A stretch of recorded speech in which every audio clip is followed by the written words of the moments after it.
Hello, and welcome to Jonathan Tobin Daily. I'm JNS Editor-in-Chief, Jonathan Tobin. Thanks for joining me for another discussion on the most pressing issues in the Jewish world. Please like, subscribe, and give us good reviews when you listen to the show. Now, let's get started. I usually start my annual Rosh Hashanah quiz column by pointing out that as bad as things were in the previous year, they can always get worse.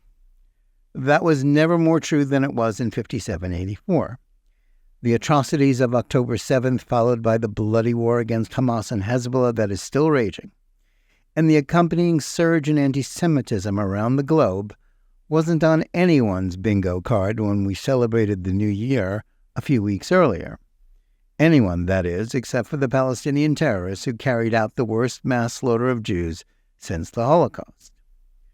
Looking back on the last year, it's difficult to recall much good news happening, except for some of the amazing feats of daring and courage on the part of Israel's military and intelligence services, though even those don't quite erase their failures on October 7th. Israel is at war, still grieving over the hostages who were still being held by Hamas, and sympathizing with the hundreds of thousands in both the North and the South who have still not been able to return to their homes thanks to the terrorist attacks. And it is also still deeply divided about Prime Minister Benjamin Netanyahu and much else.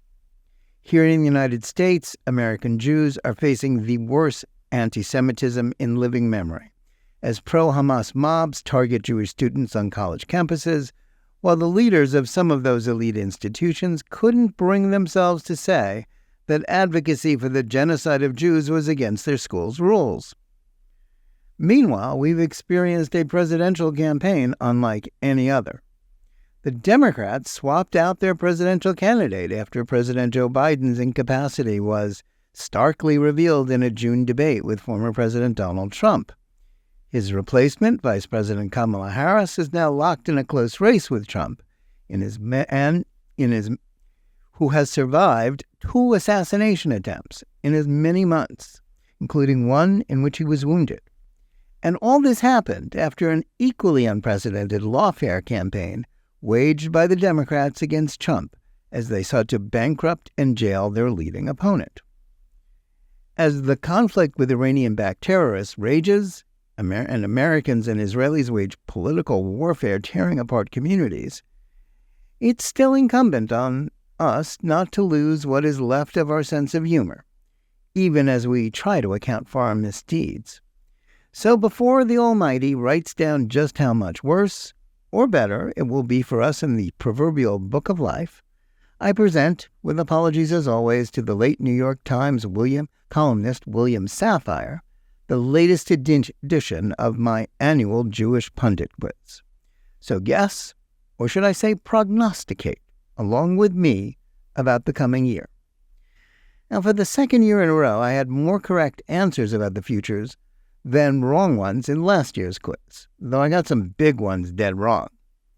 I was right about Trump being the GOP nominee, wrong about Biden being the Democrats' choice, though they did so by invalidating the primaries they held that Biden had won, wrong about Trump being convicted 3 or 4 times rather than just once, wrong that the House Republicans would impeach Biden, right that Netanyahu would remain prime minister, wrong that the debate over Israeli judicial reform would continue raging since it was ended by October 7th, right that Iran is already a threshold nuclear power, right that the Ukraine war would remain stalemated, right that the Saudis would not recognize Israel, and right that the New York Times would not devote major resources to investing anti-Semitism at the City University of New York.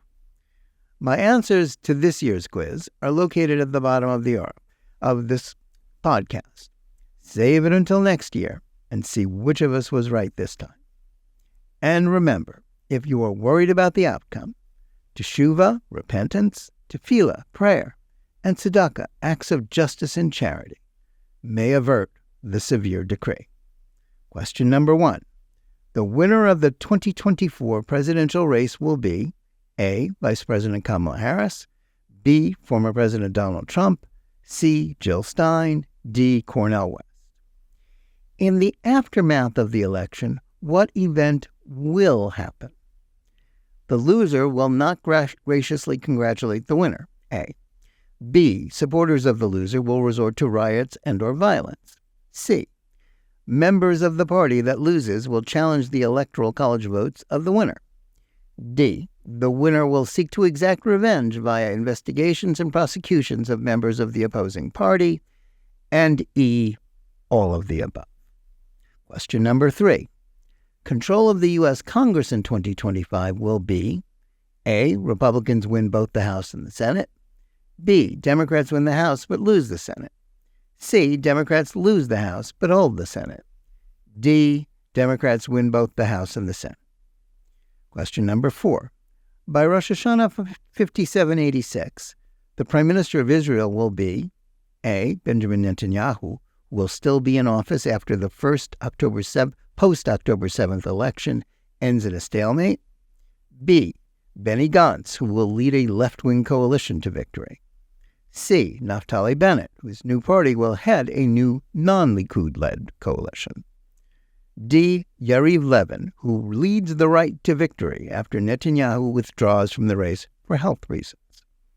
Question number 5. By Rosh Hashanah 5786, the war against Hamas in Gaza will A. Have concluded in a ceasefire imposed by President Kamala Harris that will leave Hamas able to claim victory and still holding many hostages. B. Have concluded after the Israeli Defense Forces mopping up operations were encouraged by President Donald Trump's exhortation to finish the job. C. Still being an ongoing conflict as Israel's efforts to destroy all of the Hamas tunnels continue while the terrorists still manage to hold on to some of the remaining hostages. D. Have become an afterthought in the midst of the wider regional war against Iran and its terrorist proxies that spreads across the Middle East. Question number 6.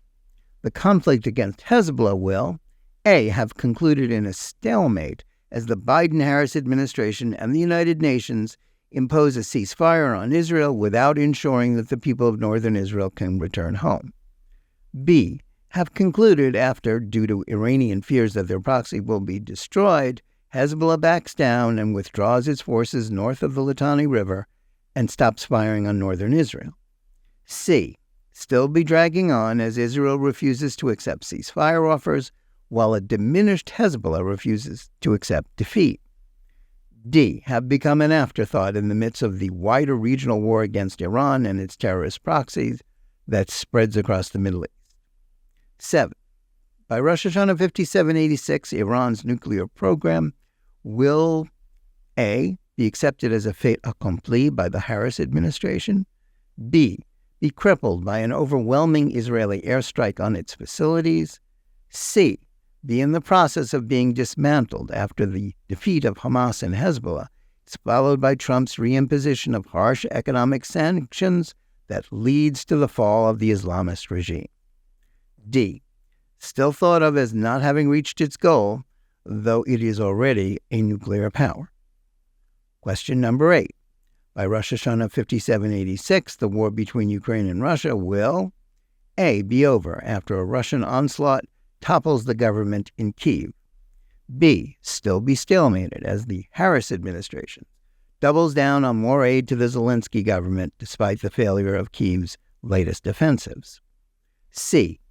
Be concluded after the Trump administration brokers a deal guaranteeing Ukrainian independence without giving Kyiv the territories it lost in 2014 or NATO membership. D. Be forgotten after Kyiv's use of U.S. missiles on Russian cities triggers a nuclear war.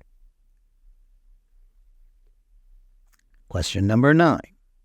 By Rosh Hashanah 5786, the diversity, equity, and inclusion movement will have A. Been further codified into U.S. law by the Harris administration. B. Been significantly rolled back by Trump as his Justice Department's lawsuits ensure that it is routed out of U.S. education, culture, and government. C. Been expanded as an incident of racial violence in the aftermath of the 2024 election sets off another moral panic about race. My answers were 1. B. 2. E, 3A, 4A, 5C, 6C, 7D, 8C, 9B. Thanks for listening. Please remember to tune in every day for Jonathan Tobin Daily Edition and every week for Think Twice, my full-length JNS TV program. Whether you're listening to us on Apple, Spotify, YouTube Music, or any of the other podcast platforms, or on the JNS YouTube channel, please like and or subscribe to JNS. Click on the bell for notifications and give us good reviews. Please write to us at editor@jns.org and let us know where you listen or watch the show and what you think about it. And remember, keep reading and thinking for yourself.